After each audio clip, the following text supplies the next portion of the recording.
J'ai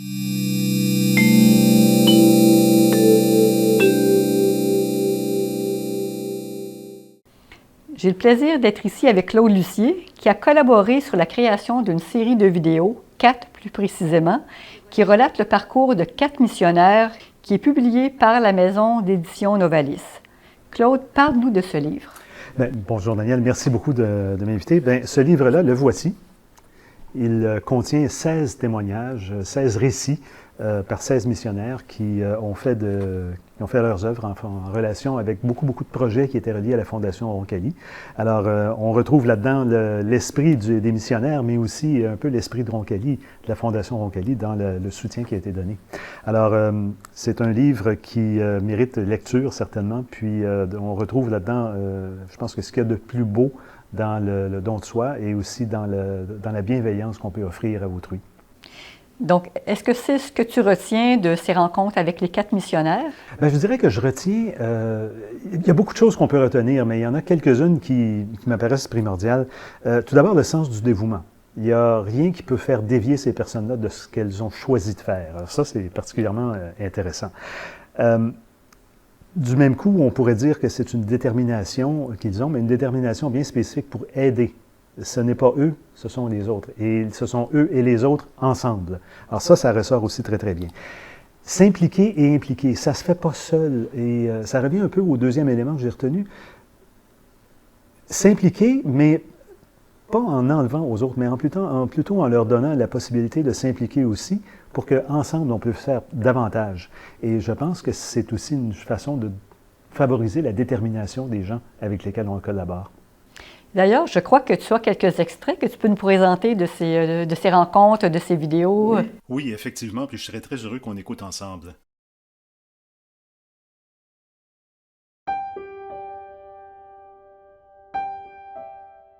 En mettant les pieds au Togo, je me suis dit que j'arrivais chez moi. La seule adaptation que j'ai eu à faire était l'apprentissage de la langue. Au début, j'ai enseigné la biologie et la catéchèse au cours secondaire pendant 2 ans. Tout se passait en français à l'école. Et durant ces 2 années, j'ai harcelé ma responsable pour qu'elle me laisse apprendre la langue locale, le Mina, parce que je voulais aller vers les femmes et communiquer directement avec elles.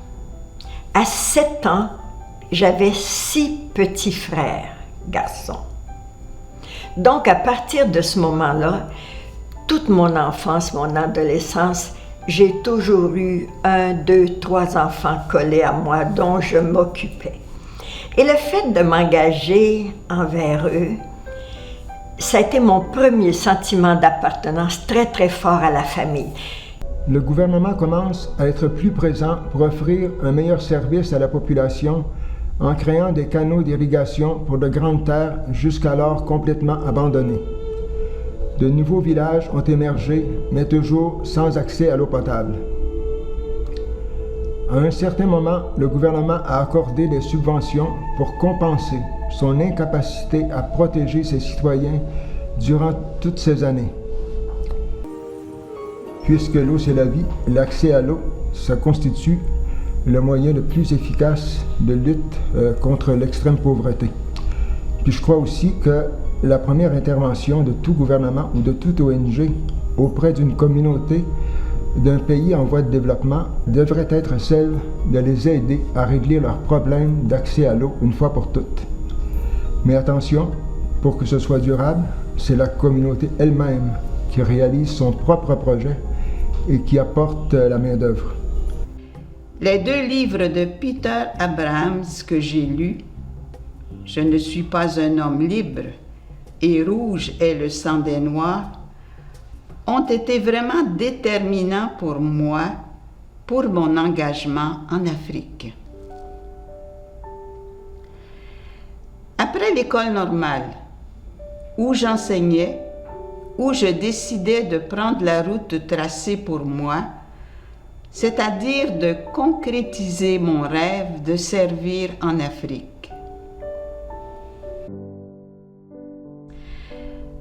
C'est vrai qu'on me dit féministe. Pour moi, si féministe veut dire avoir le souci de la dignité des femmes et m'engager avec elles pour leur mieux-être, oui, je reconnais que je suis féministe. Ce qui nous aidait, c'était les gens, l'accueil des gens et des enfants. Je circulais dans le village et les jeunes m'abordaient partout. Ils étaient patients envers moi. Et finalement, c'est ainsi que j'ai appris la langue. Donc, les missionnaires qui étaient sur le terrain un peu partout dans les villages haïtiens apprenaient le créole sur place.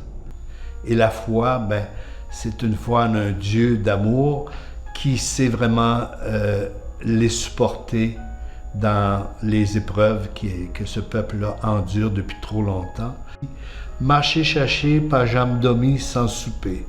Alors ça, c'est un proverbe qui veut dire, avec détermination, vous devez parcourir, chercher, travailler, et vous allez obtenir ce que vous recherchez. Alors voilà, Daniel, c'était de courts extraits que j'invite aussi les gens à aller voir les extraits complets sur le site de la Fondation Roncalli. Et ce qui est vraiment fantastique avec ce beau grand projet-là également, Claude, est que les profits de la vente du livre vont contribuer concrètement à financer un projet d'approvisionnement en eau potable en Afrique. Donc, un beau succès à venir, un de plus. Oui, et on souhaite que les ventes soient très, très, très, très, très nombreuses. Merci beaucoup, Claude. Avec plaisir.